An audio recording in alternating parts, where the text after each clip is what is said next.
India and South Africa just concluded their fifth T20I. It was a high-scoring match, a thriller of a match. India making a few changes as well before the game, but those changes proving to work in their favor. It was a pretty solid victory for Team India, even though South Africa played well and made it pretty close as well in the beginning of their batting innings. But overall, there was a lot happening and a lot to unpack today. Welcome back to the In Between Overs podcast for your host today's play. I'm Tara. And I'm Ishan. Okay, so India come up with the W again, 3-1.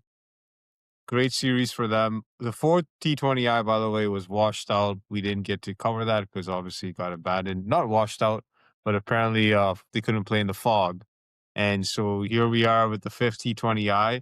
And India, it seemed like an easy win at the end, but South Africa gave India a run for their money at 120 for one by the 10th over. You felt it was still South Africa's chance to pull it off. Yeah, it was one of those games where, especially you look at India's batting, and India's momentum was on a high, but then when Quinton de Kock was batting as he was batting, it seemed like the momentum shifted in South Africa's favor.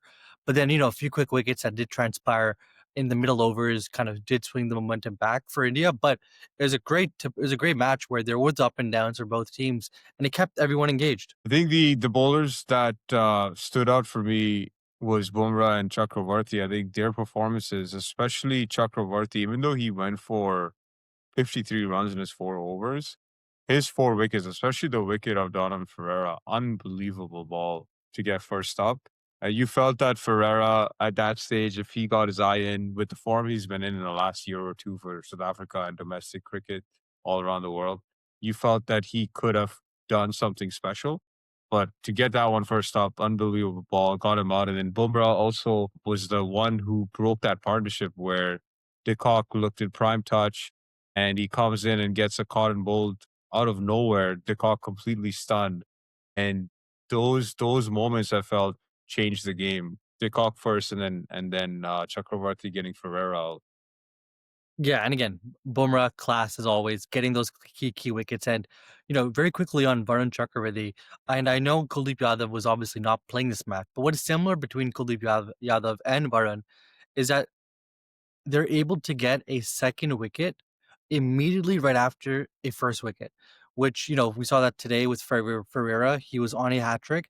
And when that happens, when in a T20 game, you're able to get those two quick consecutive wickets because of the way they bowled, hard to read. The momentum shifts. The batting team has to be on the back foot a little bit, and those were the moments that, as you mentioned, were turning points in the match. Yeah. What impressed me the most was India's ability to hang in there when South Africa were hitting it pretty well.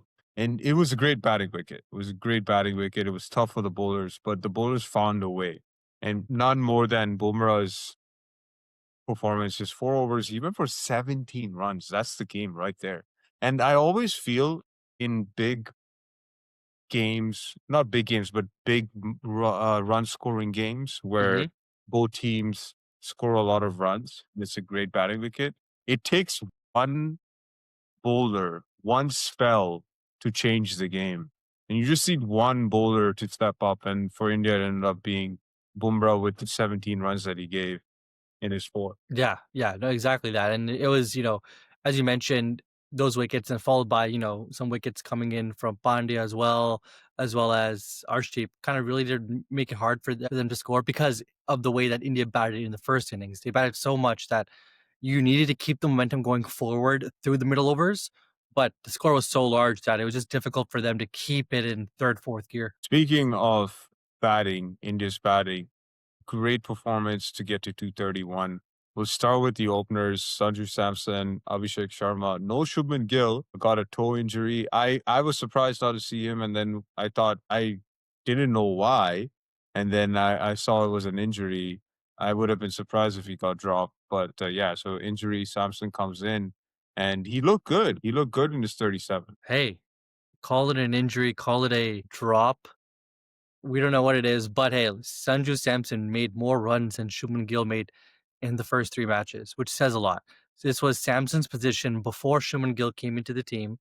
So Interesting knock by Sanju. Will it raise questions for the T20 World Cup? I think it will, but it obviously adds a layer into the whole dialogue of the squad going into the T20 World Cup.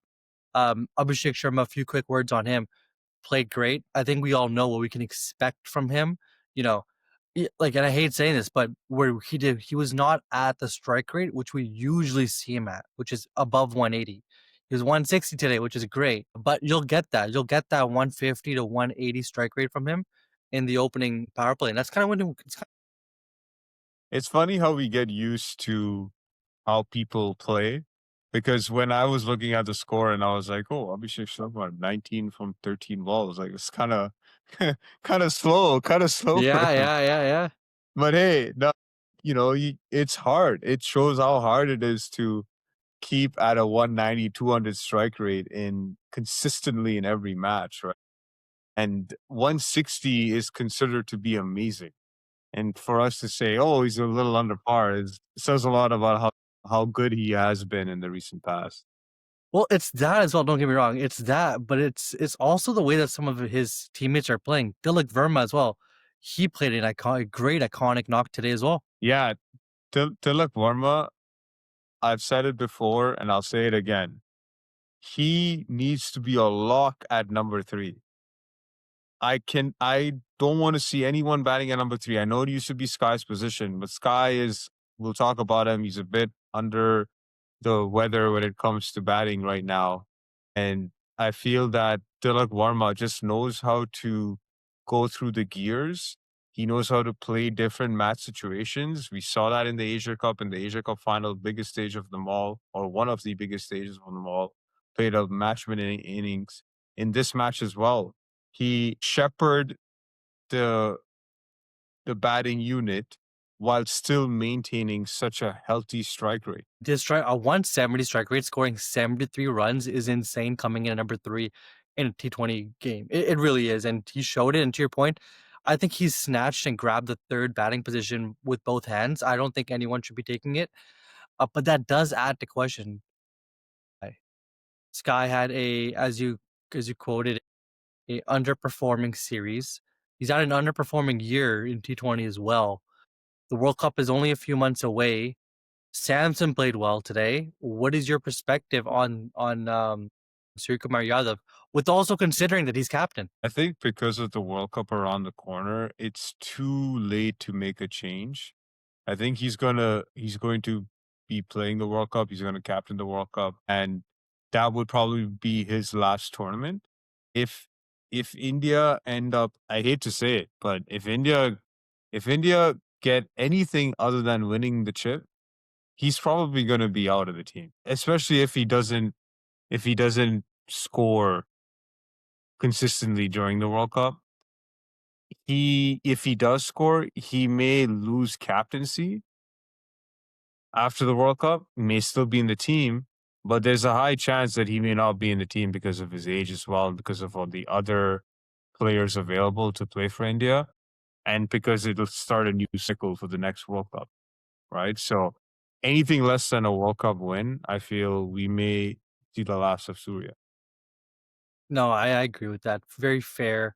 It'll be interesting though, in the event of him relinquishing his captaincy. I know the wind is blowing in Shuman Gill's favor, talking about the 3 former captain, but let's not forget the Mumbai Indians captain, who is playing an iconic role for the T20 setup for Team India. Hardik Pandya, what are your thoughts on I his have performance today? I have never seen Hardik Pandya bat this good before. He seems to be on something right now where his mind seems to be clear. I don't know if it's this new relationship that he's in that has made the round on social media, but maybe it has to do. Yeah, yeah. But the clarity in his mind, the way he's coming out to bat, the swagger has always been there. He's going hard from ball 1, and he seems to be middling the ball consistently. Got India's second fastest 50 in T20Is today, and it was a phenomenal hitting performance. It felt like he's upped his game to the point where he has an answer or two for each ball, I don't know what ball to bowl to him because he has an answer for it. Yeah, and he it seems like he knows what the ball is going to be just by the way he whacks the ball. It looks like he knows what's coming, and he whacks it with disdain. And you see that, like, in the way that the boundaries are hit. I think if I look over here, 5 fours and 5 sixes. That's, like, insane, and most of his sixes were flat sixes. So you know how sometimes those are hit. But no, incredible performance by him. I think it's just his 2nd or 3rd performance like this series. It just goes to show how invaluable he is to the T20 setup. Yeah, and not to forget his bowling, how much it means for India's composition of the team. So, he is a star player. He's going to be the key for me for the World Cup. I know we'll probably do a whole preview to that in a month's time because I think the World Cup's starting in February, right? So Yep. he's going to be the key for me, the X factor, the MVP, whatever you want to call it. If India goes as far as Hardik goes in that World Cup, I'm saying it right now. I agree. Hopefully he stays fit. Yes. So overall, with the series, thoughts on the series as a whole, biggest takeaway for you? So if we look at the T20 series, I know India, it looks like on paper India won comfortably, like a 3-1 series. But I feel like this series could have gone 2-2 or even in South Africa's favor. I think India had a few comprehensive victories. There was sometimes, there were 2 games in particular where India's batting came under heavy scrutiny. So I think, there needs to be a look at in India's batting lineup. I know there are certain constraints with the World Cup coming, just around the corner. But for a, into the future look, you got to make some big decisions on Sky, Shuman Gill's batting position, as well as the inclusion of Sanju Samson, I feel. So I think this series overall resurfaced a lot of questions that maybe India was trying to keep under the wraps in the T20. So my biggest takeaway for this series is the India needs more clarity on their 11 because I I don't know if they're going to go with this lineup where Jitesh Sharma is going to be in the 11 or because I didn't see anything wrong with Sanju Samson and he was dropped, right? So I guess they want to be in a position where they have a strong 13, 14, 15 players and then whoever comes in, they got to figure a way to perform, which is fine as long as the players are all aware about that and they are all on board with that, it should be okay. But that's what I noticed because I think even Bumrah was rested, or did he have an illness? Was it an illness He was or rested. or I think he he was rested. rested, right?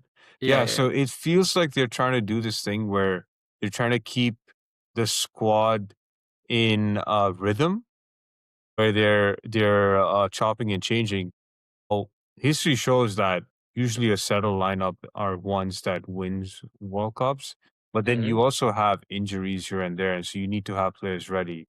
So I can understand maybe why management is doing that to keep all these players ready to go. I feel they have a solid squad, but they still are tinkering with the 11 a little bit. They have most positions covered, I feel, especially the lead spinner. Varun Chakravarthy is, I think, for sure the lead spinner. And then Yeah. Kuldeep's going to be number two. And then from an all rounder perspective, I think they have Hardik on lock. Shivam Dubey is on lock as well. And then you have Washi as a backup in case they need a spinning all rounder. Not to forget, Akshar Patel is in the team. He's injured right now. Mhm. So they have a good pool to choose from, but it's going to be interesting which 11 they settle for majority of the World Cup. Well, that's very true. I do see your point on that because you do want to give them, like, when I say them, I mean the players, clarity on where they're playing, how much you'll look to extract from them. So very fair. I see what you mean. Awesome. Well, good place to wrap it up. We look forward to the next series. I believe India is playing New Zealand in India. That's coming up next. So we look forward to bringing that to you. Until then, that's Stumps.